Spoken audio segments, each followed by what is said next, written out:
최경영의 최강 시사.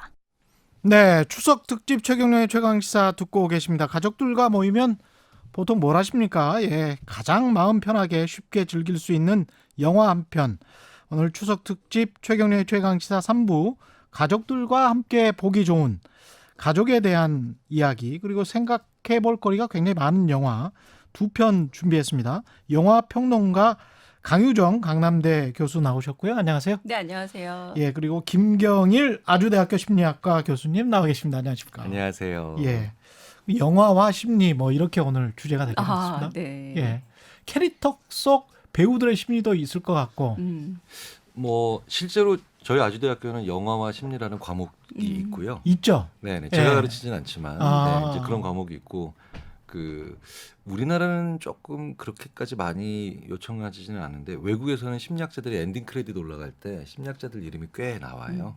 아, 그래요? 네, 네. 영화 자문도 많이 하는데 우리나라도 이제 영화 만드실 때 제작하실 때 심리학자들 좀 많이 아, 활용하시면 어떨까 그런 생각이 이게 듭니다. 인간 심리가 원래 이런 거냐? 이게 이런 사이코가 이렇게 하는 게 네, 맞냐? 네, 뭐 네. 이런 거. 네, 네. 사실 페르소나라는 말 자체가 연극에서 비롯된 말이니까요. 아, 연극할 그렇군요. 때 맨 얼굴로 처음에 나온 게 아니라 그리스에서도 가면을 가면을 쓰면서 쓰고. 시작됐고 그 페르소나. 말에서 예. 이제 성격이란 말이 나오기 시작했으니까 처음부터 이제 연극 영화랑 성격 그리고 심리라는 게 아주 밀착돼 있던 건 맞는 듯해요. 그러네요. 네. 예.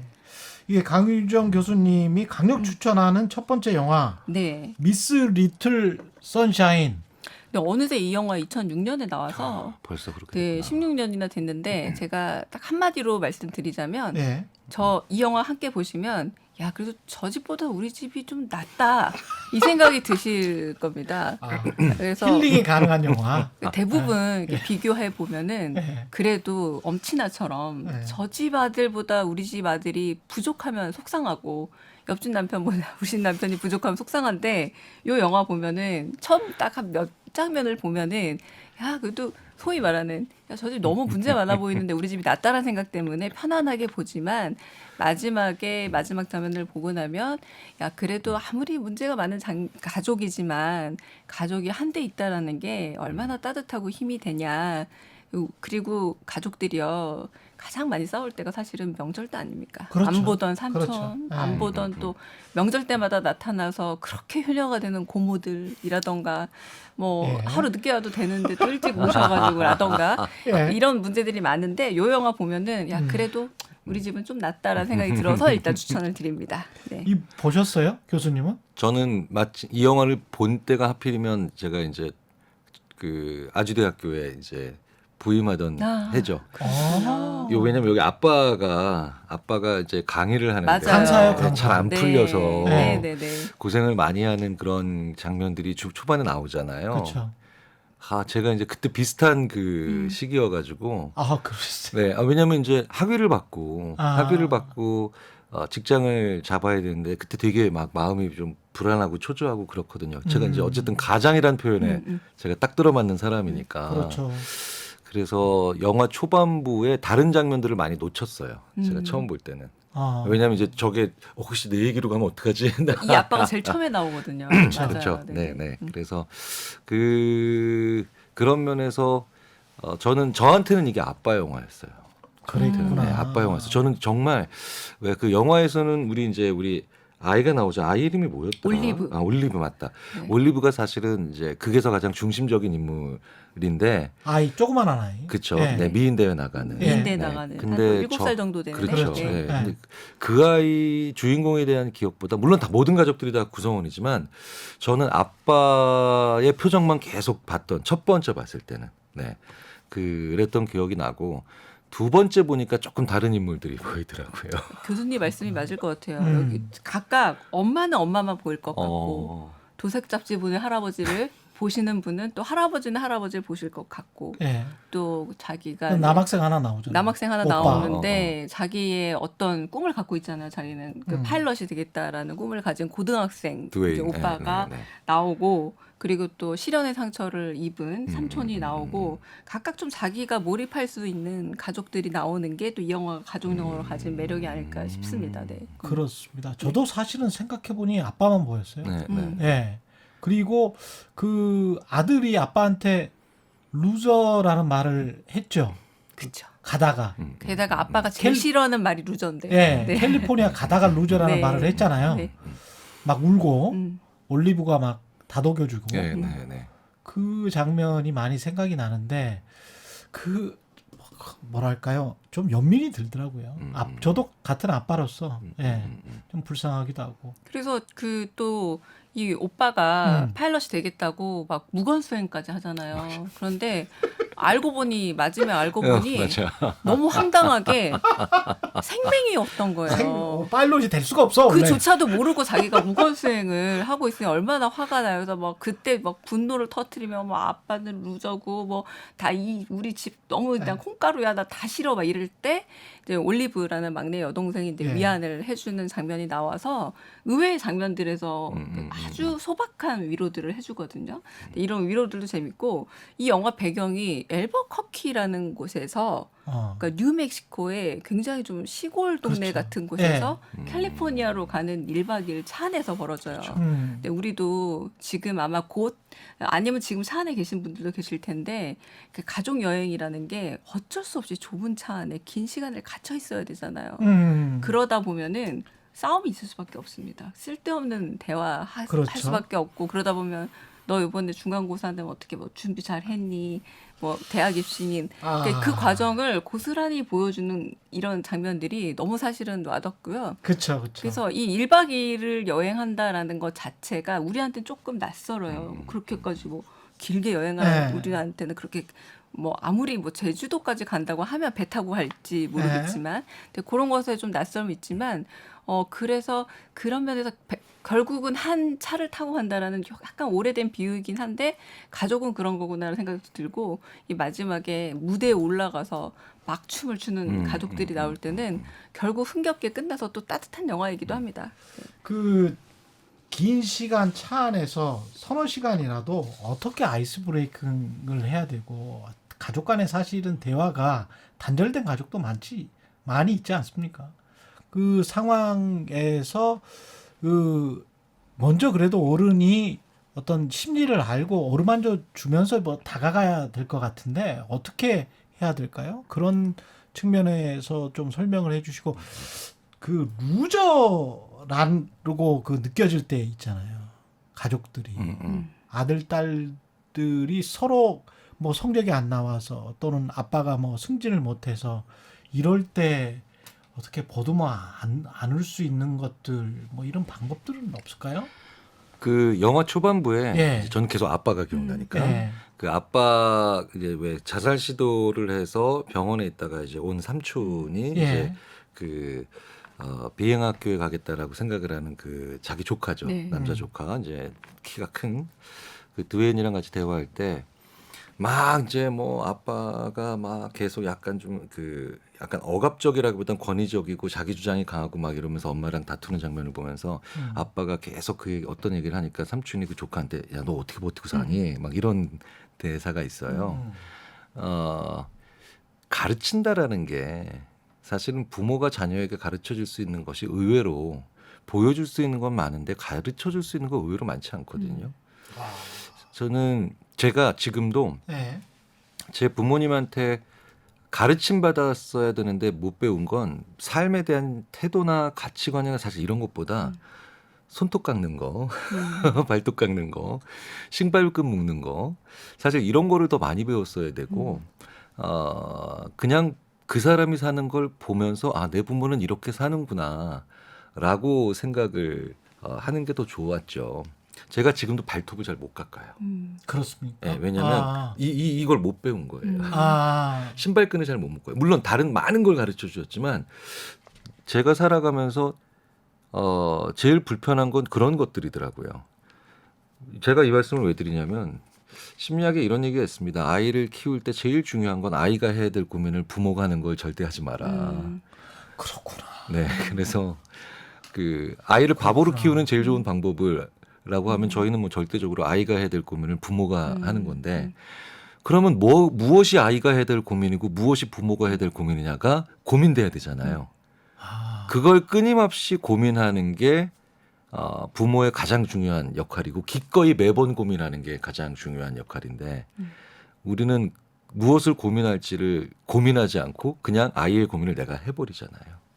그러면 안 좋은 거죠. 그 이제 좀 이해가 되는 장면이 이해된다. 이 영화에서 그 장면이 나와요. 그 미인 대회를 막상 우여곡절 끝에 도착했는데 그렇죠. 아이들이 사실 저도 비슷한 거 느낄 때 있거든요. 네. 아이들이 거의 뭐 긴 경연 같은 걸 보여줘요. 막 엄청 잘해. 앞구르기, 뒤구르기, 게다가 막 화장도 뭐 어른 이상의 뺨치는 우리로 말하면 뭐 청담동 샵에서 받아온 것 같은 엄청 화장을 예뻐. 하고 예. 너무 날씬하고 그러니까 아빠가 너무 기가 죽어서 올리브한테 너 안 나가도 돼. 이건 왜 말하냐면 혹시 나갔다가 실패해서 네가 기가 죽을 수도 있으니까 상처받을까 봐.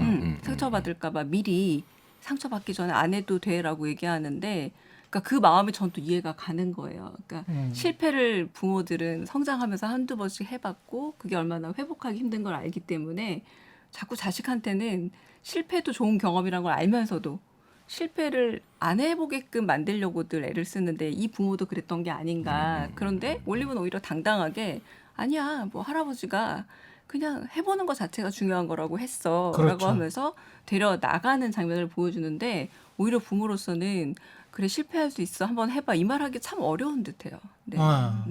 게다가 올리브가 그렇게 나가서 뭐 좀 약간 좀 이상한 춤을 추니까 그리고 그 주최 측이 막으려고 하니까 아빠가 가서 춤을 춰버리잖아요. 맞아요. 그게 어떻게 보면 교수님이 아까 말씀하신 보여주는 거 있잖아요. 그렇죠.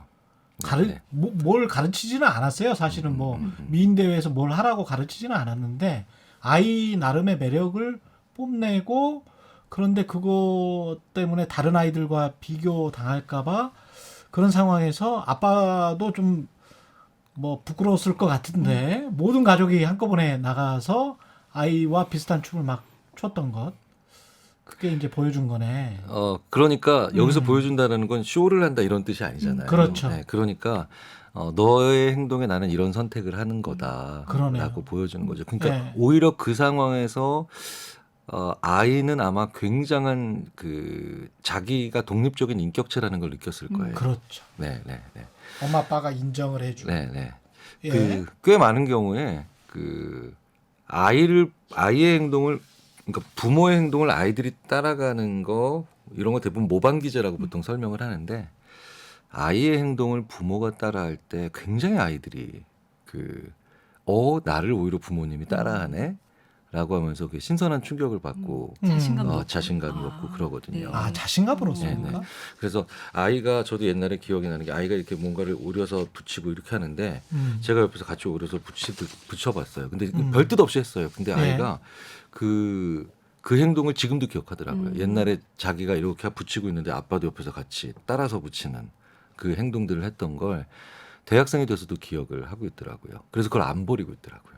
네, 그 붙이는 그냥 대충 찢어서 붙이는 그런 건데 그냥 버리기 싫다 그러더라고요. 네, 그거는. 네. 그럼 이 영화에 나오는 캐릭터들의 심리는 그럼 교수님은 다 이해가 되세요? 이해가 안 되는 심리는 없습니까 여기서? 아니 그 무건수행하는 아들. 아, 무건수행하는 네. 진짜 예. 영화 내내 때리고 싶었거든요. 그러니까 이해를 다 할 수 없겠죠. 다 할 수 있는데 이해가 가는 구석도 있는데 예.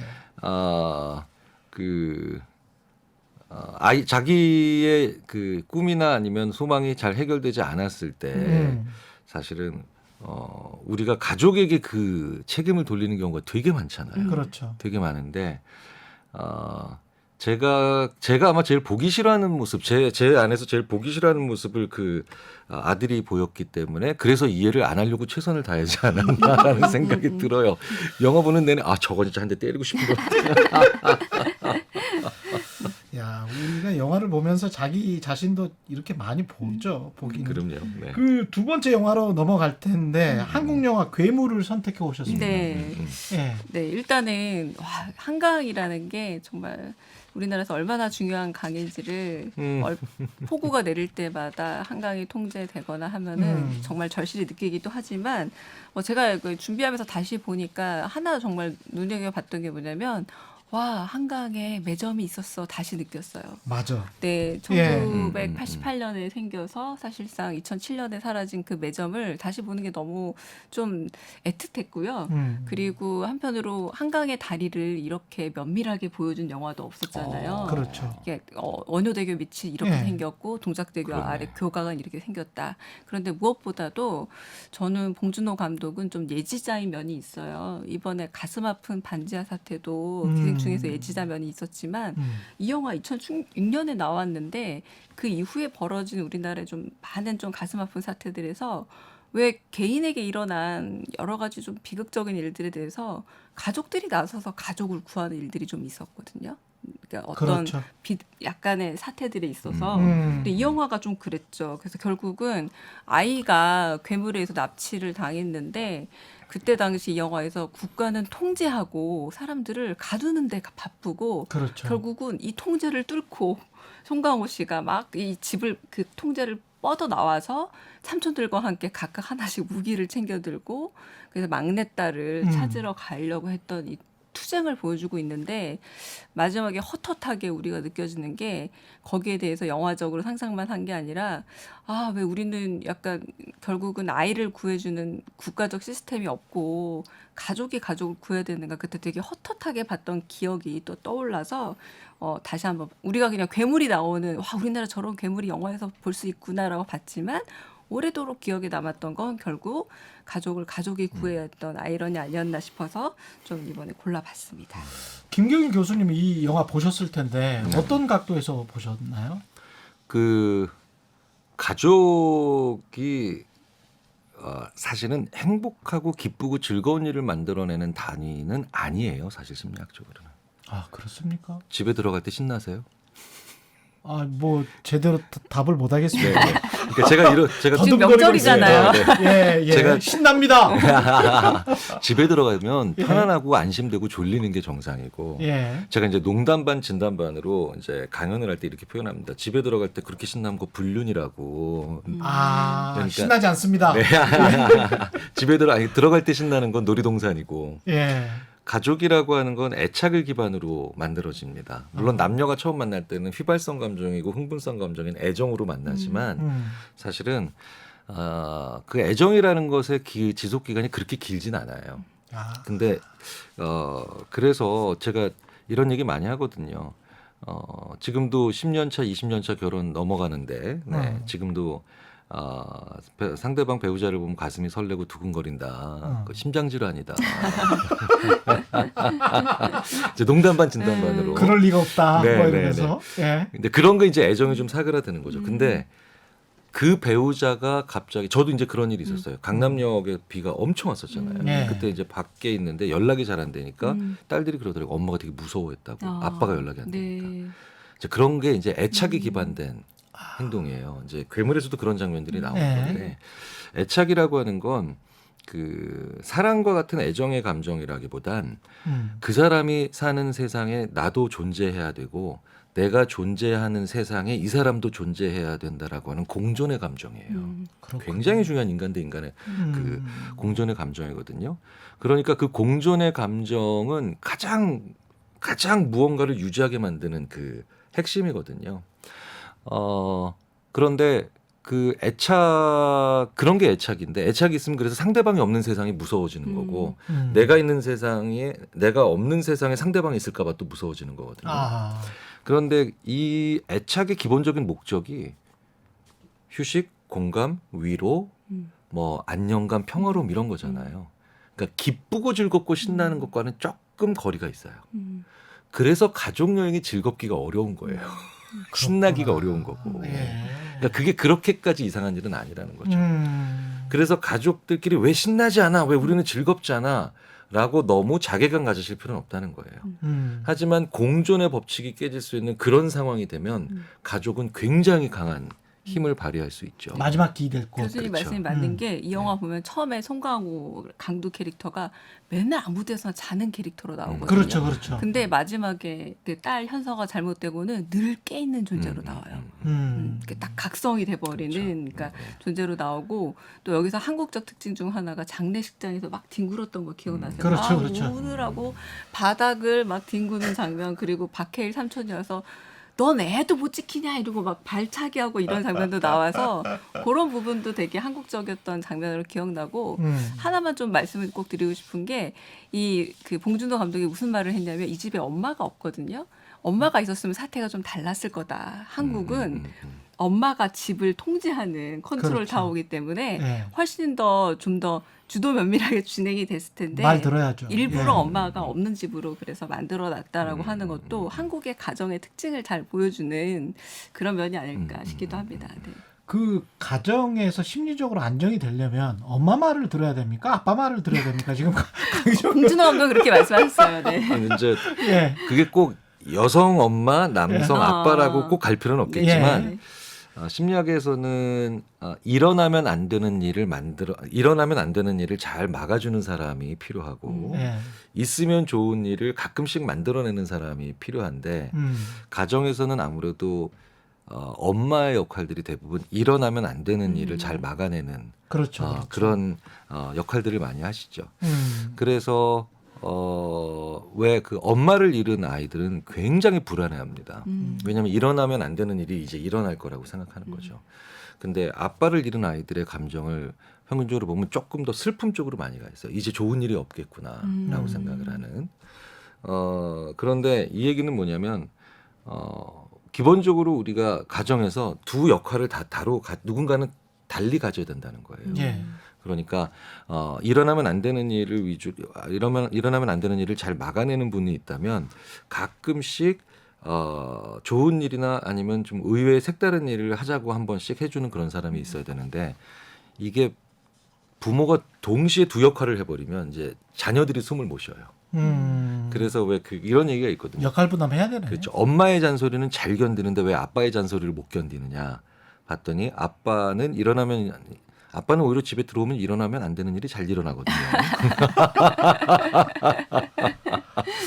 네, 그러니까 이 롤 자체가 역할 자체가 조금 더 접근적인데 이분들이 자꾸 잔소리를 하기 시작하면 이제 아이들이 숨도 못 쉬는 거죠. 네. 그래서 부부가 균형이 조금 중요하죠. 만약에 네. 양쪽이 다 계시다면 약간 좀 역할을 달리하는 걸 너무 이상하다 생각하지 마시고 그리고 또 이제 요즘 이런 말 많이 이제 요즘 주위에서 말하면 싱글맘, 싱글데디 이런 분들은 그렇다면 내가 할 역할 굳이 엄마를 찾아주자 아빠를 찾아주자가 아니라 역할을 내가 하지 않는 다른 역할을 해줄 수 있는 누군가라고 하는 그런 사람을 좀 찾아보자 주위에서라고 하는 좀 더 확대된 그런 확대된 가족. 네, 그런 형태의 가족의 개념을 가지시는 게 좋죠.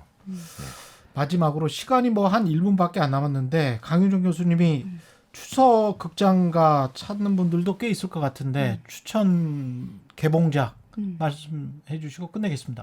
뭐 이번에 그러니까 개봉작이 아주 많지는 예. 않아요. 그래서 오히려 이제 OTT에 많은 영화들이 좀 개봉을 기다리고 있는데 윤종빈 감독이라고 그 범죄와의 전쟁 기억나시죠? 예, 그 예. 영화 그 개봉했던 감독이 OTT에 수리남이라는 연작을 수리남. 네, 9월 9일에 열어서 이제 6부작짜리 드라마거든요. 예. 그것도 한번 보시면 어떨까 싶기도 하고 공조라고 이제 두 번째 연작. 공조 2? 네, 그게 또 개봉을 해서 그 극장가를 찾아가 보셔도 괜찮지 않을까라는 생각이 들기도 합니다. 네. 아무 생각 없이 뭐 공조 2, 네. 예. 수리남, 예. 네, 둘 다 조금 가볍게 보실 수 있는. 네, 예, 그렇게 한번 보도록 하겠습니다. 예, 네. 강유정 교수님 수고해 주셨고요. 그다음에 네. 김경일 교수님이었습니다. 고맙습니다. 네 감사합니다. 루더 밴드로스의 Dance with My Father 들으면서 9월 9일 금요일 KBS 1라디오 추석 특집 최경영의 최강시사 마치겠습니다. 고맙습니다.